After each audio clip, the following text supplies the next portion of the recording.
Halo teman-teman semua, kembali lagi bersama admin Kirito di sini di channel S Toku. Nah, oke, saat ini kita akan lanjut lagi membahas dari serial drama Kamen Rider Revice Dear Gaga page kedua. Buat kalian yang mungkin belum nonton bahas Dear Gaga page pertama, kalian mungkin bisa nonton dulu karena di sana banyak banget penjelasan yang sudah gue buat. Dan juga for information, Dear Gaga ini itu ceritanya berpusat kepada kisah Hiromi beserta ibundanya. Buat kalian juga yang nanya plotnya ini dari episode berapa, jadi plot episodenya ini awalnya itu dari Hiromi yang jatuh dari tebing hingga episode 40-an, kalau nggak salah dia balik lagi. Nah, sebelum kalian menonton video ini, gue saranin siapin tisu karena yang kita bahas saat ini tuh mengandung bawang banget. Ya, kalian nikmati aja, enjoy aja. Jadi mari kita langsung saja bahas Dear Gaga page kedua. Let's go. Di scene awal kita diperlihatkan Hiromi mendapati bundanya itu tergeletak pingsan. Jadi ini tuh lanjutan dari page 1. Setelah itu dia dibawa di klinik Inu untuk mendapatkan perawatan lebih lanjut. Setelah diperiksa oleh dokter, ternyata bundanya Hiromi ini tuh memiliki sebuah penyakit yang sudah parah. Kalau dari analisis dokter kemarin, itu kemungkinan bundanya ini memiliki penyakit jantung. Dan menurut dokter, kalau umur bundanya ini sudah tidak lama lagi, mungkin sekitar sebulan atau 2 bulan lagi.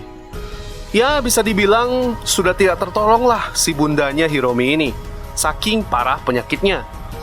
Dokter menyarankan untuk tinggal di rumah sakit, namun bundanya ini ingin di rumah saja. Hiromi yang mendengar kabar itu pasti sangatlah terpukul, karena kini hanya tersisa bundanya yang berada di sisinya. Ayahnya itu sudah meninggal terlebih dahulu semenjak Hiromi masih kecil. Sudah pasti dia sangat sedih dong mendengar kabar bahwa bundanya ini akan meninggalkan dia. Kemudian di scene berikutnya Hiromi dan bundanya sudah berada di rumah untuk menjalani sisa-sisa hidupnya. Hiromi yang sudah tahu kondisi bundanya, dia berusaha tegar dan menemani bundanya sampai akhir hayatnya. Mulai dari masak-masakan yang enak, nemenin cerita, main kartu, dan lain-lain. Di sisi lain, Hiromi bertemu lagi dengan Yuki-kun, di mana awalnya kita mencurigai kalau dia ini adalah si pencuri strawberry itu. Namun ternyata tidak. Malah Yuki lah yang berusaha melindungi tanaman strawberry itu agar tidak dicuri sama anak-anak yang nakal. Di sini Hiromi mendapati Yuki yang sedang dibully sama anak-anak nakal ini, dan dia ke flashback ke masa lalunya bahwa dia dulu pernah juga digituin. Bisa dibilang si Yuki ini adalah cerminan dari Hiromi sewaktu kecil, di mana waktu kecil dia juga sering mendapatkan perilaku bully dan memiliki impian menjadi seorang pahlawan. Karena Hiromi iba terhadap Yuki, lalu dia menghiburnya dengan mengajarinya beberapa nasihat dan juga gaya hensinnya. Oh ya, sampai lupa, di sini juga Iki dan Daiji sempat datang lagi ke rumah Hiromi untuk memujuknya agar dia balik ke organisasi Phoenix. Namun mereka sadar kalau bundanya Hiromi ini tuh sedang dalam kondisi sakit.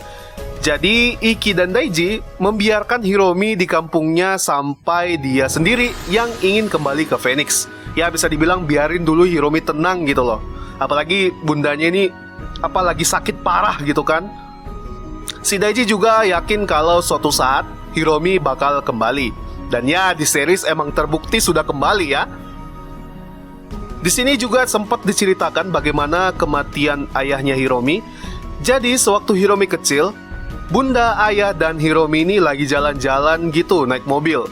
Namun mereka terkena macet dikarenakan ada insiden seorang jatuh ke sungai. Bapaknya Hiromi ini langsung dengan gencar berusaha menolong orang itu, namun naasnya ayahnya Hiromi di sini menjadi korban saat ia menolong orang yang hampir tenggelam di sungai. Nah, semenjak dari sini Hiromi itu mendapatkan semacam motivasi. Kalian ingat kata-katanya yang biasa dia ucapkan sebelum hensin? Aku rela mempertaruhkan nyawaku demi melindungi dunia. Jadi kata-kata ini tuh termotivasi dari ayahnya yang rela mengorbankan nyawanya demi menyelamatkan seseorang. Bundanya juga sudah mengetahui sejak awal kalau Hiromi ini hanyalah berbohong, kalau dia itu lupa ingatan. Namun bundanya hanya diam dan tidak ingin memberitahukannya. Salah satu alasan Hiromi gak mau balik ke Phoenix bukan cuma karena dia trauma ya, tetapi karena dia sudah tahu kalau kondisi ibunya ini semakin parah dan bakal meninggal. Jadi dia akan tetap stay berada di sisi bundanya hingga akhir hayatnya. Singkat cerita, bundanya Hiromi ini pada akhirnya meninggal. Waduh, kasihan banget lah pokoknya di sini. Gue sedihnya karena apa ya, bisa dibilang sisa bundanya ini yang berada di sisinya Hiromi kan. Ayahnya udah pergi, sekarang ditinggalin dua-dua kan. Wah, betapa sedihnya tuh Hiromi. Dan meninggalkan sebuah surat untuk Hiromi. Setelah Hiromi membaca suratnya, itu Hiromi di sini bersedih gitu. Karena mungkin isi suratnya itu sangat menyentuh hatinya Hiromi. Di sini nih cukup banyak penonton yang menitihkan air matanya dikarenakan penderitaan Hiromi itu bertubi-tubi guys. Mungkin bagi kalian yang mengikuti Revise, tahulah betapa menderitanya karakter Hiromi ini. Buat kalian yang nggak tahu, di sini gue akan jelasin. Pertama, Hiromi itu awalnya dijadikan sebuah kelinci percobaan oleh George untuk mencapai tujuan George membuat Kamen Rider terkuat. Yang kedua, belt yang digunakan Hiromi itu, yaitu Demon's Driver, ternyata bukan driver biasa. Driver tersebut memiliki iblis yang tersembunyi di dalamnya. Seremnya di mana? Jadi setiap Hiromi menggunakan driver ini, perlahan-lahan Hiromi ini nyawanya dimakan oleh iblis tersebut. Dan sekarang walaupun kalian lihat tubuhnya Hiromi ini masih segar bugar, masih muda, namun secara fisik emang iya, tapi dalam tubuhnya itu sudah seperti orang yang berumur 80 tahun. Ya, itu semua akibat dari efek samping Demon's Driver ini. Yang ketiga, Hiromi mesti terima kenyataan bahwa dia sudah tidak bisa lagi Henshin menjadi seorang Kamen Rider atau seorang pahlawan. Dimana kita tahu, cita-cita Hiromi dari kecil itu ingin sekali menjadi seorang pahlawan. Namun dikarenakan kondisi tubuhnya saat ini yang tidak memungkinkan lagi, jadi dia mesti merelakan impiannya.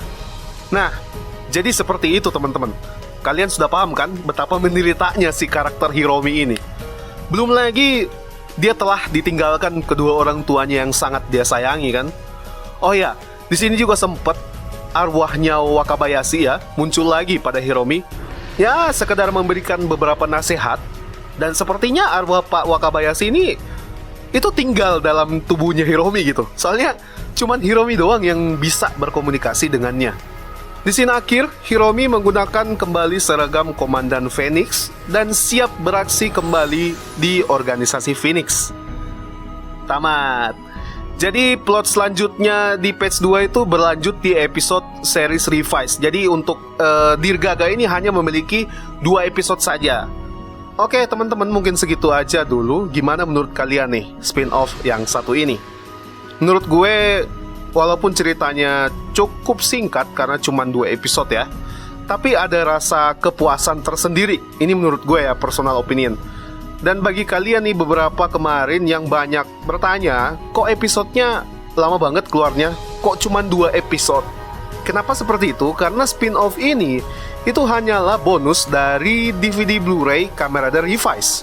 Makanya memang hanya ada 2 episode. Dan keluarnya itu agak lama karena rilisnya juga bersamaan dengan Blu-ray ini. Sekali lagi terima kasih buat teman-teman semua yang sudah nonton dari awal sampai akhir. Buat kalian mungkin yang belum nonton episode sebelumnya atau Page 1 penjelasannya, kalian bisa klik link deskripsi di bawah biar kalian paham ya. Sekali lagi terima kasih dan like video ini kalau kalian suka video ini, dislike kalau kalian nggak suka, subscribe channel ini agar channel ini bisa berkembang ke depannya. Jangan lupa juga tekan tombol lonceng agar kalian tidak ketinggalan dengan video-video yang ada di channel Estoku. Sekali lagi thank you very much. Dan gua admin Kirito mau undur pamit. Akhir kata, ciao. Bye-bye.